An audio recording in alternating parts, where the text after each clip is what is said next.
에돔은 여러분이 익히 잘 아시는 대로 야곱의 형제 에서로부터 비롯되어진 나라입니다. 그 나라의 에돔에 대해서 오베다를 통해 하나님은 심판을 말씀하고 계시는 것이지요.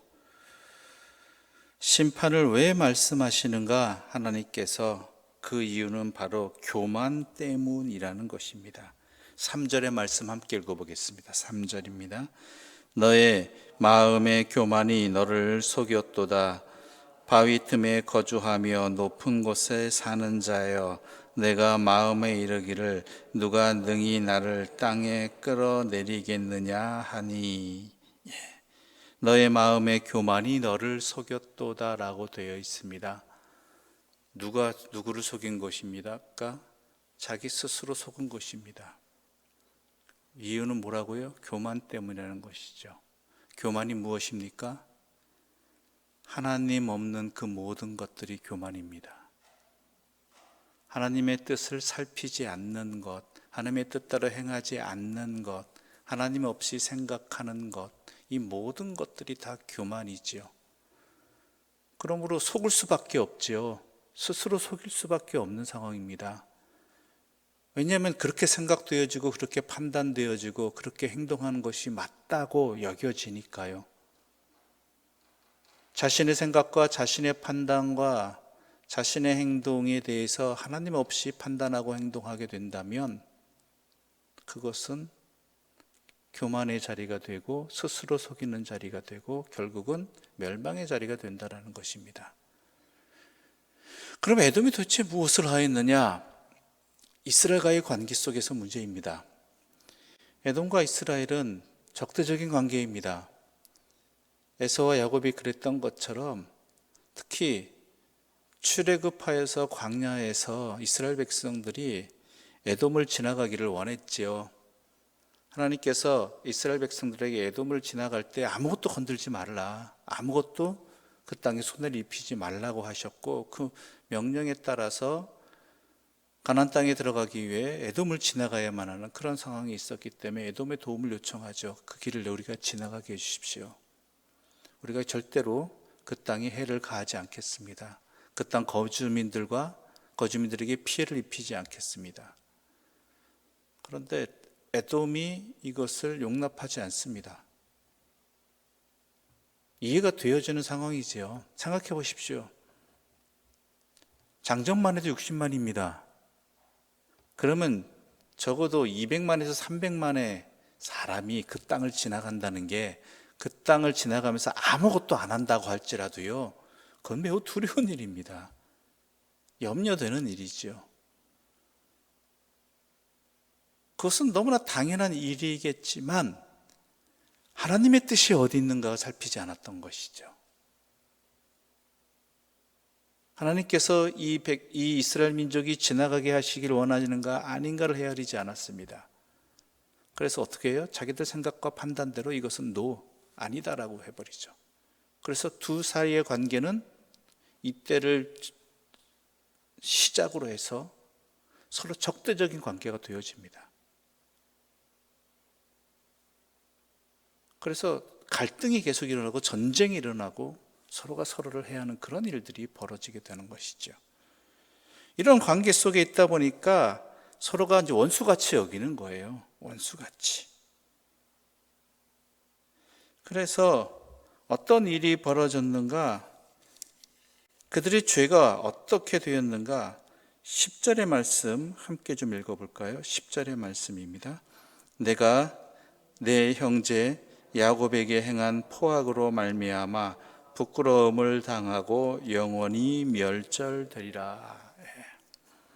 야곱에게 행한 포악으로 말미암아, 그 포악이 무엇이냐면 11절 보면 이렇게 시작합니다. 내가 멀리 섰던 날, 즉 멀리 섰던 날의 이 뜻은요, 반대쪽에 섰던 날. 그러니까 멀다는 건 반대쪽이잖아요, 표현하기를. 즉 이스라엘과 반대쪽에 섰던 날, 즉 다른 표현을 하자면 이스라엘을 침략하는 적군과 함께 했던 날이라는 것이죠. 즉 에돔은 예루살렘이 멸망하던 날에 바벨론의 편에 서서 함께 약탈을 자행합니다. 에돔으로서는 기회잖아요. 그렇죠? 이스라엘과의 관계가 매우 안 좋았는데, 서로 적대적이었는데, 그 이스라엘이 바벨론에 의해서 멸망하는 그 자리에 앞장서게 되는 것이죠.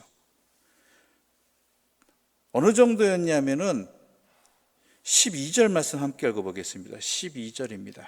함께 읽겠습니다. 내가 형제의 날 곧 그 재앙의 날에 방관할 것이 아니며 유다 자손이 패망하는 날에 기뻐할 것이 아니며 그 고난의 날에 내가 입을 크게 벌릴 것이 아니며, 즉 그 재앙의 날에 방관하였다는 얘기고, 방관을 넘어서서 어떻게 해요? 패망을 기뻐하였고, 그리고 고난의 날에 내가 입을 크게 벌릴 것이다. 입을 크게 벌렸다는 것은 그만큼 매우 예루살렘의 멸망을 통쾌하게 여겼다는 거예요. 아주 즐거웠다는 것이죠. 즉 형제의 괴로움과 아픔에 대해서, 물론 그 상황 속에서, 그들이 지금까지 역사적인 흔적 속에서, 경험 속에서 서로 원수같이 여겨서 통쾌하게 여기고 또한 즐거워하고 거봐라 쌤통이다 이렇게 말할 만한 상황이 벌어졌지만, 그래서는 안 된다라는 거예요. 왜요? 하나님의 뜻이 어디 있는가라는 것이죠.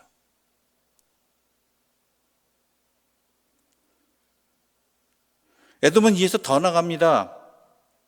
예루살렘에 침략당할 때 같이 들어가고요, 또한 같이 약탈하고요, 심지어 예루살렘 성에서 피난하는, 도망하는 이스라엘 백성들을 도망가지 못하게 하고 잡아서 바벨론에 넘겨주기까지 했습니다.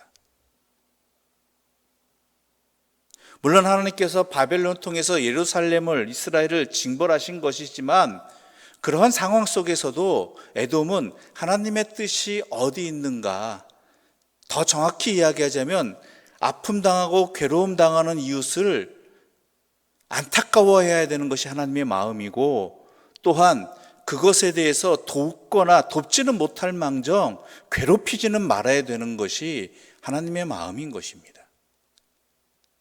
그것은 헤아리지 아니하고 자신들의 생각과 판단 속에 있다는 것이, 그것을 교만하였다라고 이야기하는 것입니다.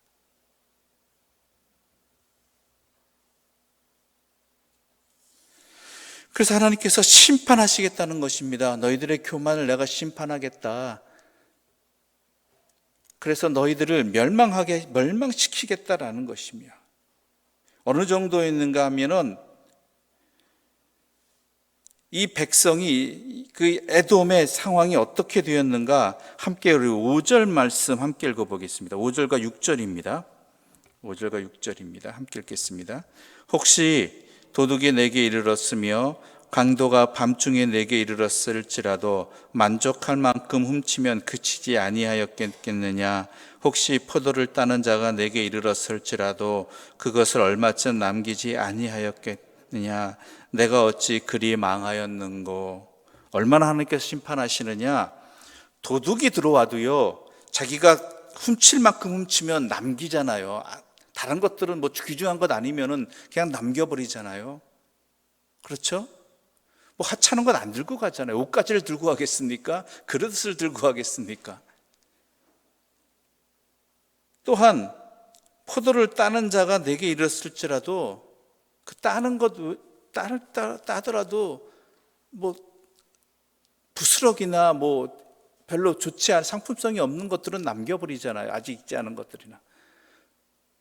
그러한 것조차 없을 정도로 완전히 심판하시겠다라는 거예요. 흔적이 없게.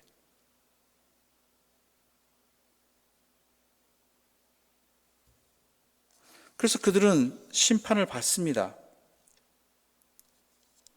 어느 정도냐 하면은 나중에 에돔은 알렉산더 대왕에서 의해서 에돔이 함락을 당하고요, 수많은 사람들이 노예로 팔려가고, 심지어 그나마 유지하던 맹맥을 그 후에도 조금 유지하다가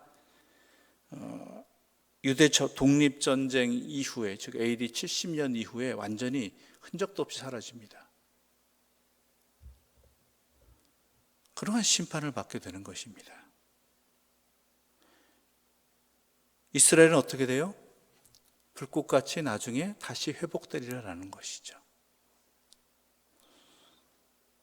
여러분, 하나님의 선택받은 백성인 이스라엘을 괴롭혔기 때문에, 그들의 멸망의 자리에서 그들에게 해를 가했기 때문에, 그러한 이스라엘의 특수관계 속에서만 보지 마십시오.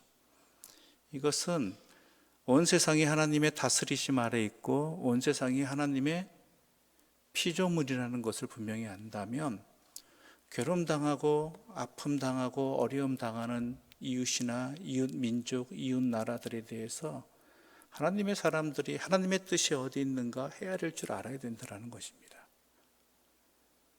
심지어 저 북녘 땅이라 할지라도, 또한 우리와 매우 안 좋은 관계 속에 있는 일본이라 할지라도요, 그들이, 솔직히 저도 그렇죠. 그들이 안타까운 일을 당하고 어려움 당하고 괴로움 당하면 너무나 속이 후련하고 더 어려웠으면 좋겠다라고 생각하고, 저도 그렇습니다. 그런데 그건 제 생각과 제 마음이고요, 제 입장이고요. 하나님의 뜻은 어디 있겠느냐, 하나님의 입장은 어디 있겠느냐, 이것을 헤아려 볼 줄 알아야 된다는 것입니다.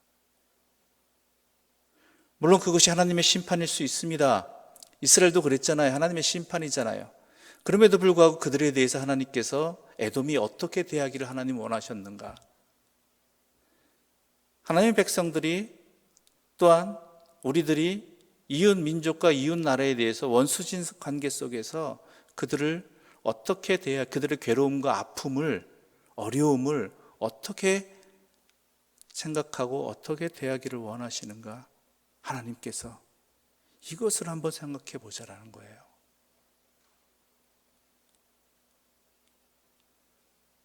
미운 나라이고 원수진 나라이지만,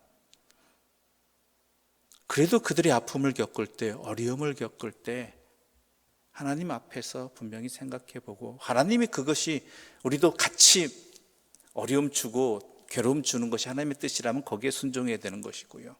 그러지 아니하다라면 하나님의 뜻에 따라서 어려운 이들을 돕고 그들을 위해서 기도하고, 또한 하나님의 선하신 뜻이 일어나기를 힘써야 되는 것이 믿음의 사람들이, 하나님을 섬기는 사람들이 가져야 될 중심이라는 것입니다. 에돔이 이스라엘을 괴롭혔기 때문에, 물론 그렇게 표면적으로 말할 수도 있겠지만, 더 중요한 것은요, 어려움 당하는 이들에 대해서 자신들의 생각으로, 자신들의 관계 속에서 도리어 같이 어려움을 주고 괴롭힘을 주고 했던 이러한 것에 대해서 하나님께서는 갚으신다는 것이고, 그렇지 않을 때 하나님께서는, 하나님의 뜻에 순종할 때 하나님께서는 그 선하신 은혜를 베푸신다는 것입니다. 그것이 잘 드러난 예수님의 가르침이 선한 사마리아인의 비유이죠. 사마리아인과 유대인은 원수관계입니다. 같은 민족이라고 여기지 않을 정도, 차라리 이방인이 낫다고 여길 정도로 원수진 관계입니다. 그러나 내 눈앞에 어려움 당하는 이가 생겼을 때, 고통받은 이가 생겼을 때, 그 사마리아인은 선한 행동을 하였습니다. 왜요?